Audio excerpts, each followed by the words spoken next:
So today we are back to work on the K24 Cefiro build. As we have been for a bit now, we are getting so close to the end of the road with this thing. I mean, we're pretty much there. There's odd dents to tidy up, but we are about ready to drive it, and that is the plan for this video. I want to drive this thing. Now, there's a couple things we need to do before we do that. The main thing is we need to put trans fluid in it and diff fluid in it. It doesn't have either of those things. So I got us all the fluids we need because everything that we need to fill besides the engine requires a specialty fluid. So we have all of the correct fluids to fill this thing up and go drive it around. Yet we are still missing finishing up the cooling system and filling it with coolant. That is kind of a key piece, a key thing we need to do to really drive this thing around. Now we can go ahead and fill it up with fluids, worst case, and drive it around the block with no coolant in it. It's not a big deal, but I'd much prefer to get the cooling system sorted. So I ordered the last bit of fittings I need to sort out the cooling system last week. So I'm really hoping they're here within the next day or so. I haven't really looked at it because I don't want to bug myself about it, but we're crossing our fingers hoping they get here so we can tidy this up. So while we're waiting for the other ones, I want to go ahead and knock out the oil cooler setup. That way it's in and mounted. And when the relocation comes, we can boom, knock out our lines. We're not scrambling to mount it then. Just get it out of the way, done and dusted. So we have two options to choose from. We essentially have a big and a small one. Now these are both bar and plate oil coolers, which I'm pretty sure it's fairly recent that Mishimoto came out with these. I wanted to use one for a while. So anyway, small, large, not 100% sure on which one I want to use yet. So I think the best way to figure it out is to just kind of mock them up in place and see what we have size for. What seems to make sense for our area. Go from there. All right, so little guy first. The big guy fits. I mean, it fits kind of perfect. We have to 45 our fittings to come up and over. We're gonna be tucking in back here. All right, so after tinkering with it some, I think I'm committed. I think I'm gonna commit to the smaller one. One, because we need to get our hood latch in here, which goes from like here to here. So that's gonna play a big factor. That's gonna make the bigger one even tougher to fit. And with fitting size and the way I want to mount it, it makes a lot more sense to run this one. So I figure we'll run it. We'll see what our oil temps are. If we're having trouble with our oil temps, if they're still getting hot and we need a bigger one, we can find a way to fit the bigger one. But yeah, so smaller one, but we need to get some of this front end assembled to commit to a mounting spot for it. We don't want to mount it in the way of something else. Because of that, I know we're a little all over the place today, but I'm too antsy. I want to drive it. Let's go fill it with fluids and go for just a quick little drive. I have to know. I have to know. It's going to drive me nuts. So that's what we're going to do.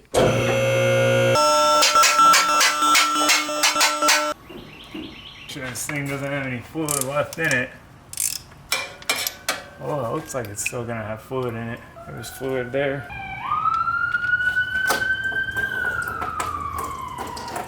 Nailed it on the placement.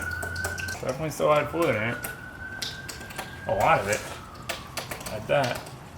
It's funny because I have one of these bottles that I use for this exact thing, but I just refill it with whatever gear oil I'm putting in that specific trans.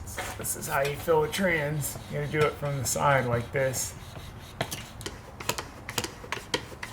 You get the idea. I'm gonna be here for a while.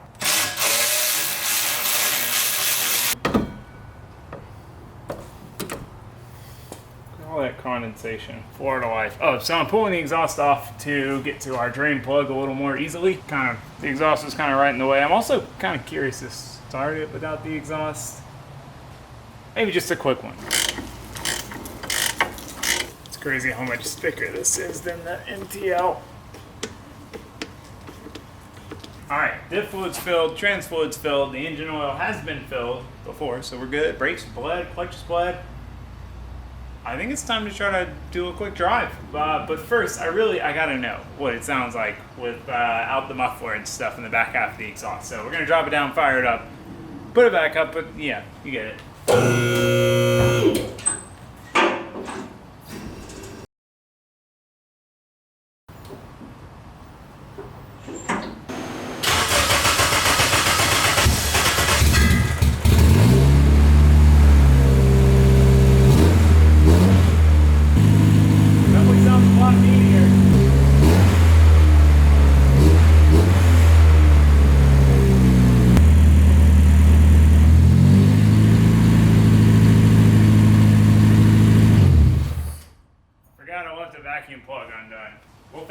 put the exhaust back on.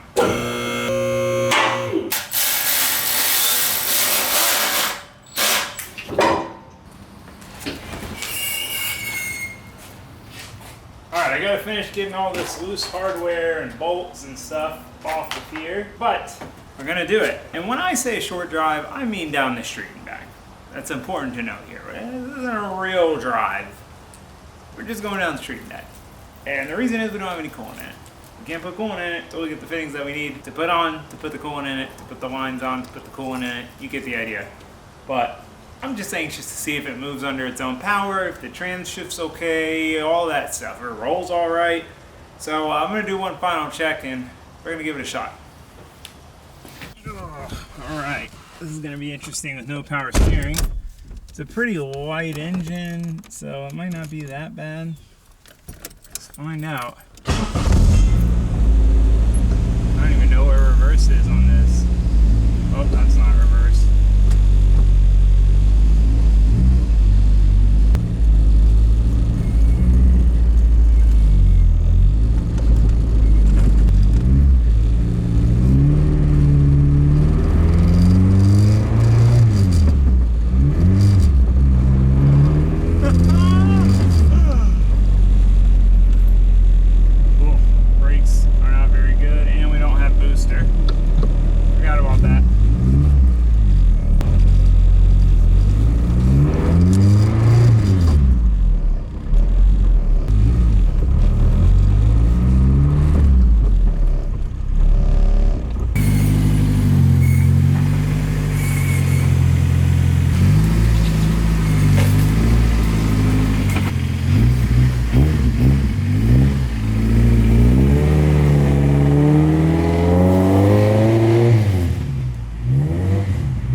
Absolutely love the way this thing sounds. It's like that right sound for a street car. It's like reasonably quiet, revs, it sounds good. I like it. I think it sounds good. I can't wait to really be able to get on it. I didn't want to rip on it hard with everything going on, right? But it moves under its own power. We have a little bit of a clinky, quackity noise. It quiets up at certain resonances. So if you get it to a certain RPM, it goes away and comes back. So it's either something, just metal on metal, like slapping around somewhere in the engine bay, or I do need to still set the valve lash, which I forgot about. So I know these engines do get really noisy when you build the heads like I have on this one. So I don't think it's anything to worry about. Oil pressure is great, but it's easy to get paranoid in a build like this. You know, something that's taken so long. But anyway, I'm jibber jabbering. I'm gonna get back to work. Keep working on some tinkery stuff we gotta do. You hear that? It's a freaking armadillo that's been tearing up my yard. All right, so it's obviously dark. I've just been tinkering with all the little odds and ends that I need to take care of. I was having some issues with my fan control. I was messing with that, messing with a bunch of stuff. Just kind of boring odds and ends stuff that I was trying to take care of as I thought about it, so I didn't forget. But dude, after that short little street drive, I can't even call it a drive, but after that, it's killing me. It's absolutely destroying me that we can't drive this right now because we're waiting on fittings. It's just a bummer. I ordered them like a week ago from Summit because I had a Summit gift card, so I was like, let me just order all the little ones I forgot, and I don't think it's shipped yet, which I'm not blaming them. I know how things are, but I was expecting them to be here by now, so I ordered all the same fittings on Amazon that had free one day, and hopefully they will all be here tomorrow. That way, we can plumb the cooling system. There's not much. It's the turbo water lines, which I've got that figured out. The heater core lines, boom, boom, and then the expansion tank lines. And I've got each thing figured out, and it's associated adapter fitting. I also did go ahead and throw a vacuum hose here. I'm gonna do like an AN adapter and then like a push lock AN hose. It'll look a little cleaner because it'll 90. But I've got that AN adapter coming with this stuff. Moral of the story is hopefully tomorrow we'll have all the fittings we need to plumb the cooling system. We can do that, knock that out, and go drive this thing more than 100 feet. Okay, that's the plan. Pick this back up in the morning.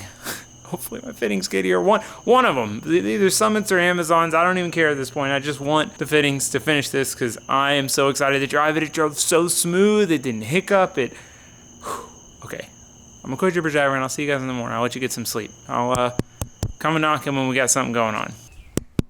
All right, I'm back. We're back. We've got stuff to do.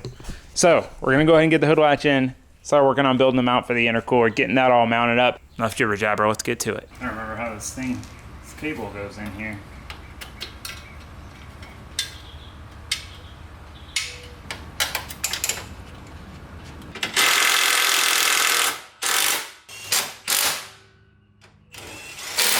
Alright, hood latch is back on. Alright, with that on, we can start trying to figure out our oil cooler mounting situation here. Alright, so we should have room. Got a generic, I've got an idea of how I want to do this. So let's see if we can make it work. I think I've got the perfect, some aluminum flat bar.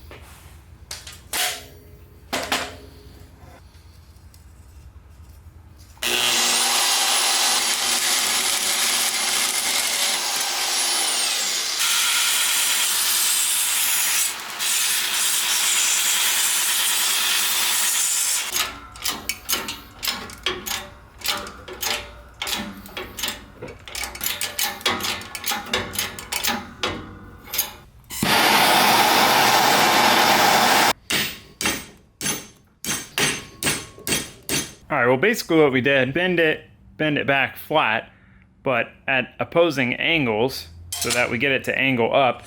Now the problem is I can't do the second bend in the bender because I'd have to essentially squish this bend flat to do it, the first bend. It gets us most of the way there. Not perfect, but for hammering it in the vise, not too bad either, but it gives us that kickback that I was looking for.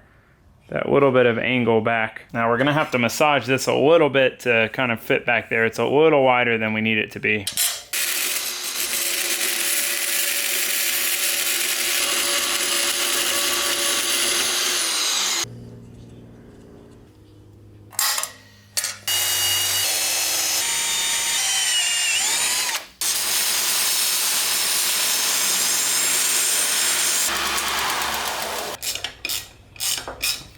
I don't get it. If I center it on the radiator, it's not center on the hood latch. So strange. Well, we are gonna run with that. That works for me.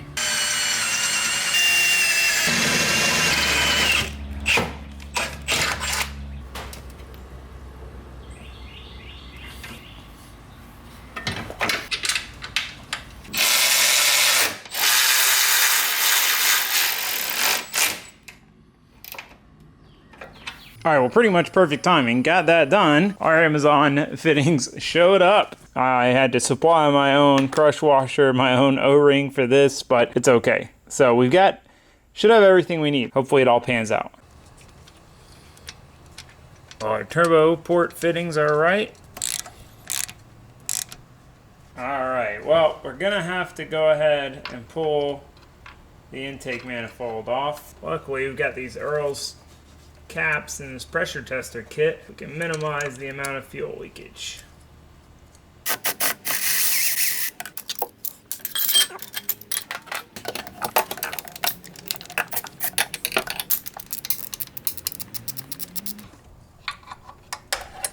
So I had to pull that off so we could get to this heater hose stuff, and we need to take this off to swap this to an AN fitting.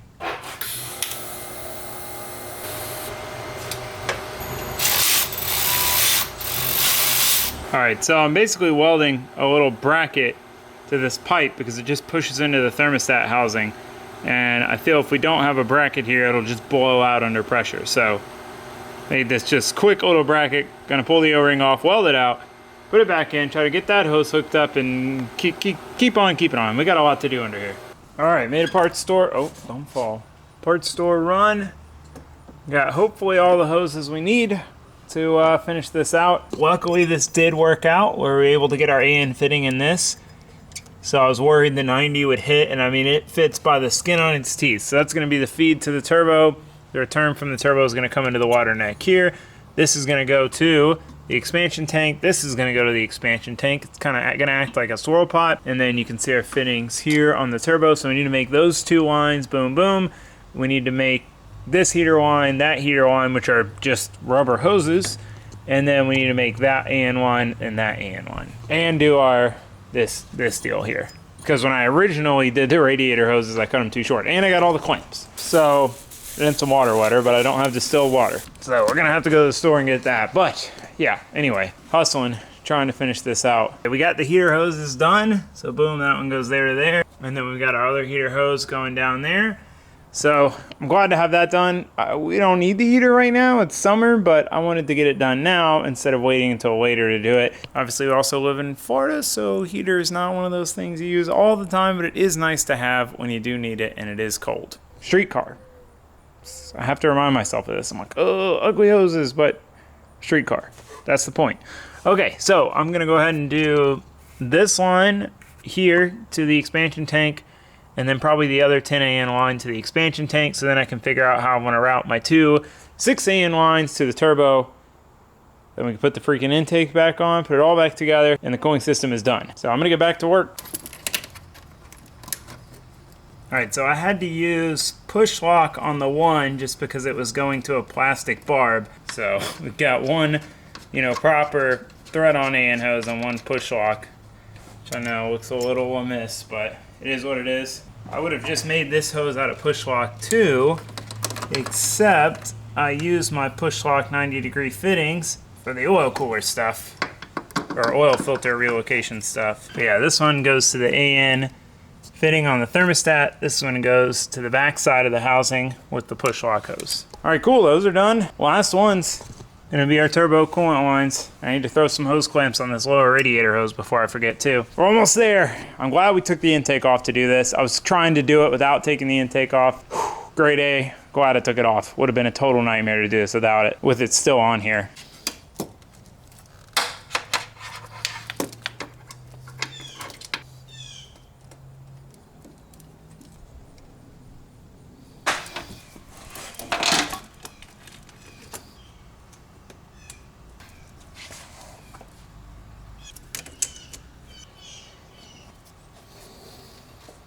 All right, coolant lines, turbo coolant lines. We got a lot of coolant lines. Turbo coolant lines are in. I sleeved them there just because they're gonna rub on this stuff. We will have to find a good way to secure them right here just to keep them away from this idler. So I'm pretty happy with that. All of our lines are in. Like I said, there was a lot of them trying to keep the heater core and stuff. So I am pretty stoked to have that sorted out. So I think we're good. I think it's time to put the intake manifold back on. All right, intake manifold's back on. Everything fits good. I'm gonna build a little bracket that goes into either that hole or that hole, just to kind of hold this as like a little trough, just to kind of keep this all tucked up here so we don't have to worry about it falling down into the belt. But everything fits. Everything still fits, which, like I said, there's a lot of stuff down there. Everything coolant related is done, assuming we have no issues. There's a few more things to do, but this was the big thing to get out of the way. Feels good to be done with that. So fill the dang thing with some water and see what happens. All right, it's moment of truth time. The only things I'm really worried about leaking are on the aftermarket thermostat housing we have. The one fitting's M18, so I just used my own O-ring because it has like an O-ring gland, but it didn't come with an O-ring. And then the other one, I used the like liquid thread sealer that I've never used before.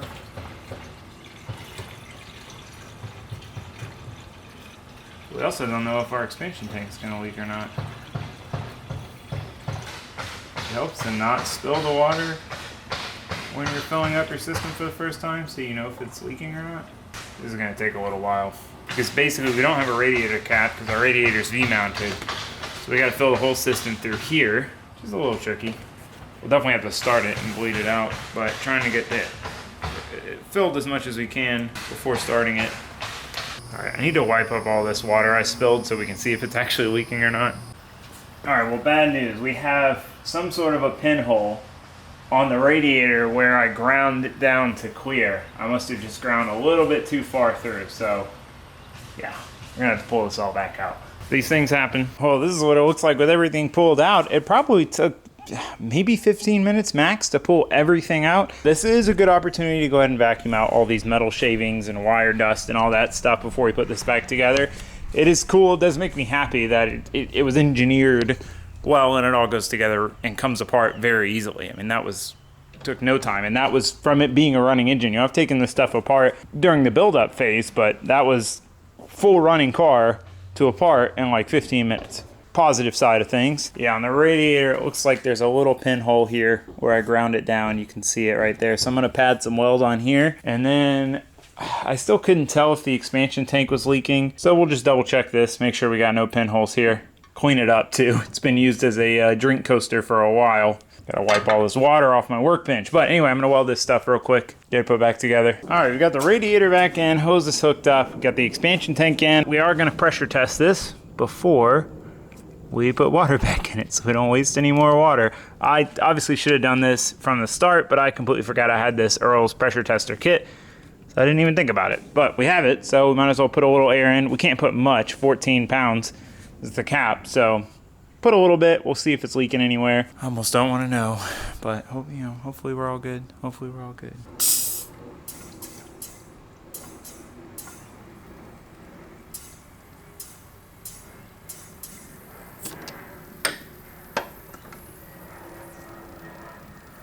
We got two.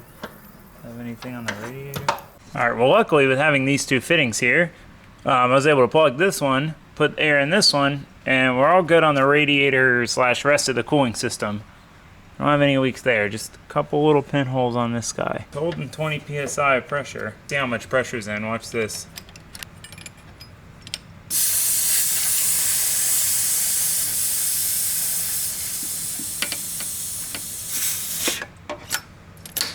Alright, let's fix these pinholes on the expansion tank. Alright, we are free and clear of our leaks.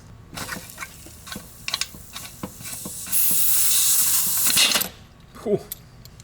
Decent bit of pressure in there. If I get bored one day, I might rebuild this expansion tank.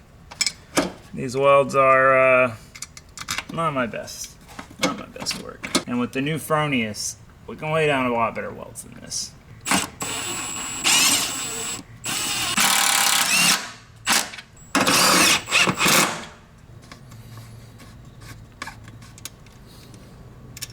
Got it filled most of the way until water started coming out of the heater hose. Put that on. So we're most of the way there. We just need to run it to bleed it further. She's holding water, so I'm gonna go ahead and throw the intercooler back on so we can fire this thing up and run it for a little bit and see if we can't bleed this thing the rest of the way out. We'll do the old snapperooski here. All right, got everything put back together. Got my vacuum lines done for the wastegate and the blow-off valve. I went ahead and checked valve lash just because I haven't checked it since I put the motor back together. And I did have head work done. Some of them were a little too open, some of them were a little too tight. So I think that could play a role in that little bit of noise I've been hearing, but I don't know, who knows. So yeah, I'm jibber jabbering. It's time to start it back up, see how it goes. I'm gonna get my laptop hooked up so I can monitor coolant temp and see if we can't bleed it out.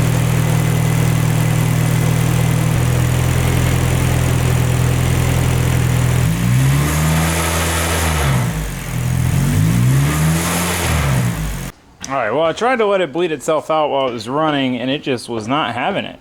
It wasn't happening. I don't know if it's the line routing I have, but it's basically identical to the way I have it on my Miata. Basically what I ended up doing is shutting the car off, pulling the heater hose again, and just filling it until water was like pouring out of the heater hose. Closed the system, started it up, and now it's great because it was just creeping up in temp and it wouldn't cool down. Whereas now it basically the sensor had to be reading steam. So once the sensor started reading coolant, it just plummeted temp-wise, and now I'm getting seemingly, heat on both sides of the radiator. The other side of the radiator wasn't getting heat. So anyway, I'll have to tinker with that.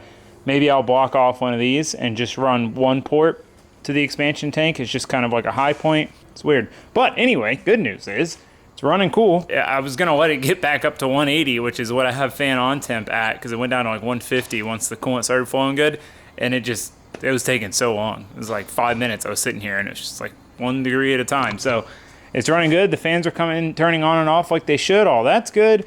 I don't know if we have leaks because so much water came out, but hey, I think we're getting there. I think we're getting there.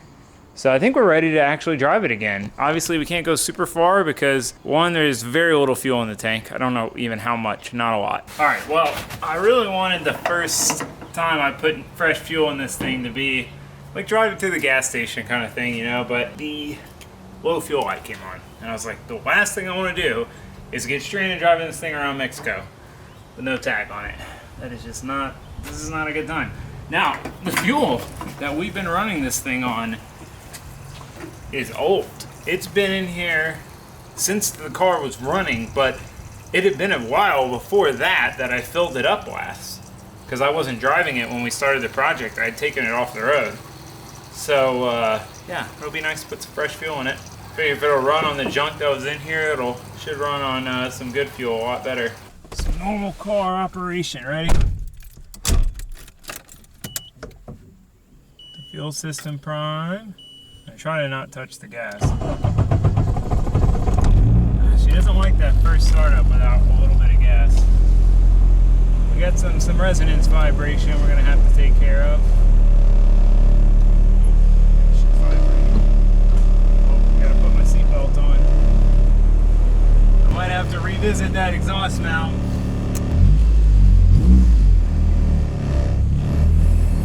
I got something squeaking in the brakes.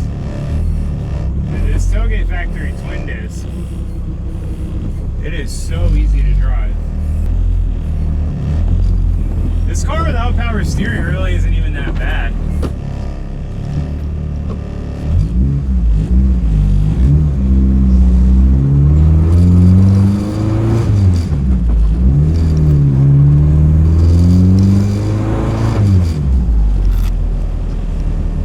Brakes definitely need rebleeding. I can't remember if all the suspension stuff's tight or not. Oh god. Transient throttle not great. Oh, I can't see. Oh, I can't see. This gearing is very short.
wideband's not reading, so it's a terrible idea.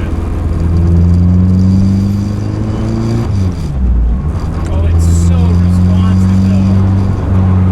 I'm just not even quarter throttle, 10% throttle. I can tell you exactly how much if I look at my digital dash that keeps falling down because I just got it wedged in here. Oh no, that's not gonna happen. It's not gonna happen.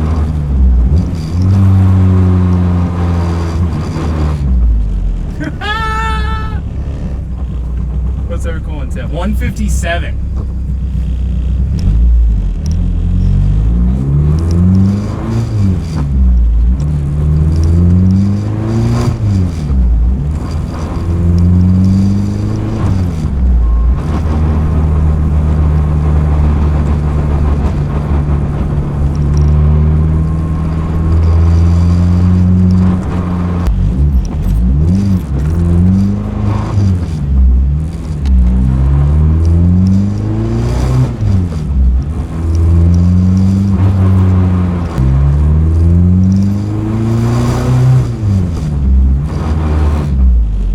Drive it more. Man, we really don't need power steering in this car almost.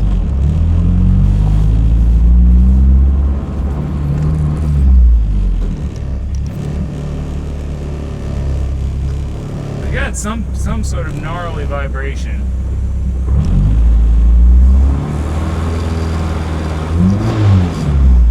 It's got to be the exhaust. 168 coolant temp.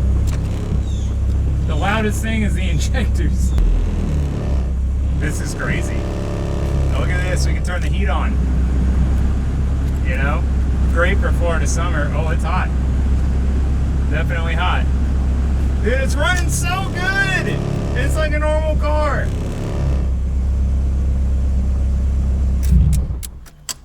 Okay, we are gonna have to try to change that exhaust mount at some point, but hey, for now, I just wanted a proper first drive. I know we couldn't really get after it, get into boost. I got to figure out why the wideband's not working.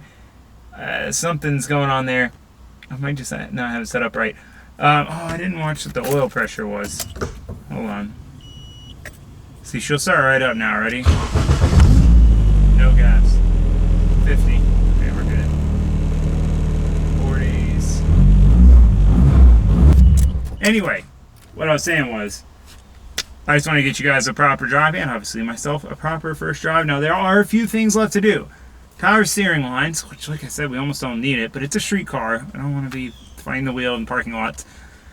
Oil filter relocation, the correct one with the lines to the oil cooler. We got the catch can lines, putting the front end back on. Mounting the ECU is important. We are going to have to pull the whole wiring harness out and loom it up. That I want to kind of make sure, one, everything works fine, which, I mean, it seems to be working fine, but just add and do anything else I need to do now before I go through the trouble to loom it, so I don't have to unloom it to add another wire that runs over there or whatever. I want to make sure that's all sorted before we go through the trouble of pulling it out and looming it. So there's that. I mean, there's really like hardly anything. So my plan is to get it registered ASAP. We'll knock out those last few projects next video, and we can take this thing on some proper drives. So we got to try to address that exhaust mount, though. That is very vibraty. Very, very vibraty. I didn't think it would be that bad. I thought it'd be all right. But anyway, I'm going to quit jibber-jabbering here. We're signing off. I'll see you guys next time. There's a few more things to do. Hopefully we can get the wideband working, go on a proper drive, maybe get her into a little bit of boost, but we'll save that for later. One step at a time. I don't want to blow it up off rip first drive, you know what I'm saying? So anyway, I'm jibber-jabbering on. I'm just excited. This is crazy. It's crazy. I've been building this car for like a year, and to just drive it around, and for the first drive, like, you know, so uneventful. It just worked fine. Temps are fine. Everything was fine. Like I said, I keep doing this. I'm gibber. Goodbye. Thanks for watching. Thanks for subscribing. Goodbye.